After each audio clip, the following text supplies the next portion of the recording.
तो चलिए आज एक मजेदार कहानी सुनते हैं। कहानी है भकलोलपुर नाम के एक छोटे से गांव की। और इस गांव का ना एक ही बहुत बड़ा सपना था, रसगुल्ला चैंपियनशिप 2025 जीतना। सपना तो वैसे पूरे गांव का था, पर एक लड़का था जिसका जोश देखने लायक था। लेकिन सोचिए, क्या ऐसा हो सकता है कि खाना बनाते वक्त की गई एक बहुत बड़ी गलती किसी की जिंदगी की सबसे बड़ी जीत बन जाए? यही वो सवाल है जो हमारे हीरो भोलू की जिंदगी को पूरी तरह बदलने वाला था। और इस सपने का हीरो कौन था?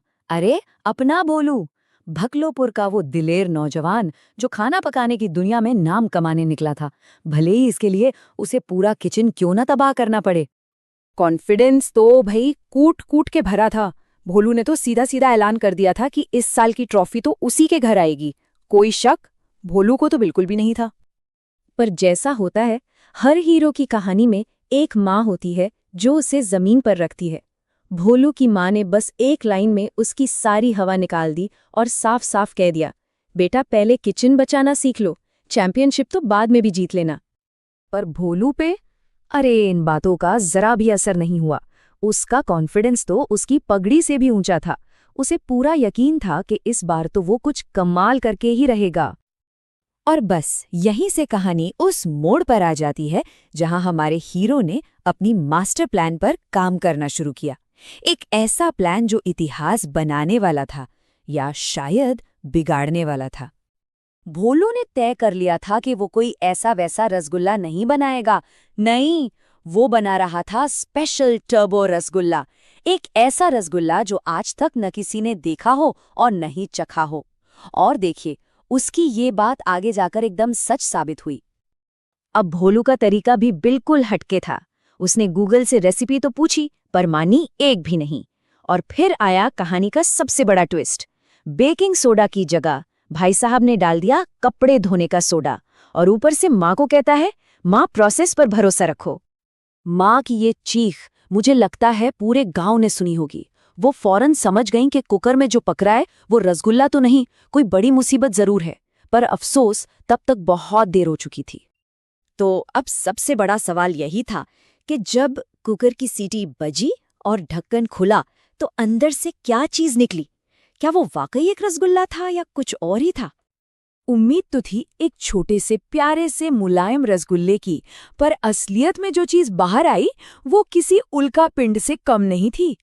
तरबूज जितना बड़ा और इतना सख्त कि क्रिकेट की गेंद की तरह टप्पा खा रहा था।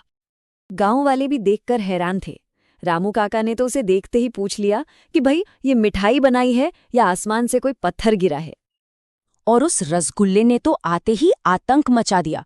वो भोलू के हाथ से छूटा, दीवार से टकराया और सीधा जाके लगा एक बेचारी भैंस को। और नतीजा, एक बहुत ही ज्यादा गुस्साई हुई भैंस भोलू के पीछे और भोलू अपनी जान बचाने के लिए उसके आगे।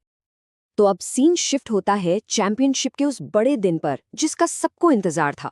और हमारा भोलू अपनी उस खतरनाक रचना के साथ मुकाबले के लिए एकदम तैयार था। आज जैसे ही भोलू ने अपना वो विशाल रसगुल्ला जज की मेज पर रखा, खट्टाक, मेज ही टूट गई। शायद कुकिंग के इतिहास में ये पहली बार हुआ होगा कि किसी मिठाई के वजन से मेज टूट जाए। जज साहब भी बेचारे हैरान परेशान। उन्होंने भोलू से बस एक ही सवाल पूछा, बेटे ये खाने के लिए लाए हो या इससे जिम में एक्सरसाइज करनी है? जज साहब ने फिर भी हिम्मत दिखाई और उसका एक छोटा सा टुकड़ा चखने की कोशिश की। नतीजा, रसगुल्ला तो क्या टूटा, जज साहब का एक दांत जरूर टूट गया।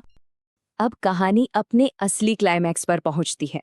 जब सबको लगा कि भोलू का खेल तो अब खत्म, तभी कहानी में एक ऐसा मोड़ आया जिसकी किसी ने कल्पना भी नहीं की थी। भोलू की हार अब लगभग पक्की थी। जज साहब अपना दांत ढूंढ रहे थे और गांव वाले भोलू पर हंस रहे थे। पर तभी वहां एक चमत्कार हो गया। इसे अंग्रेजी साहित्य में ड्यूज एक्स मशीना कहते हैं। मतलब जब कहानी में कोई बुरी तरह फंस जाए और अचानक कोई ऊपर से आके बचा ले। और भोलू की कहानी में ये ऊपर वाली शक्ति थी, वही भैंस। वो भैंस शान से मंच पर आई और सबके देखते देखते उस पत्थर जैसे रसगुल्ले को बड़े मजे से खाने लगी। और उसे वो इतना पसंद आया कि वो पूरा का पूरा खा गई। ये देखकर तो जज साहब भी हैरान, और उन्होंने जो लॉजिक दिया वो तो कमाल ही था।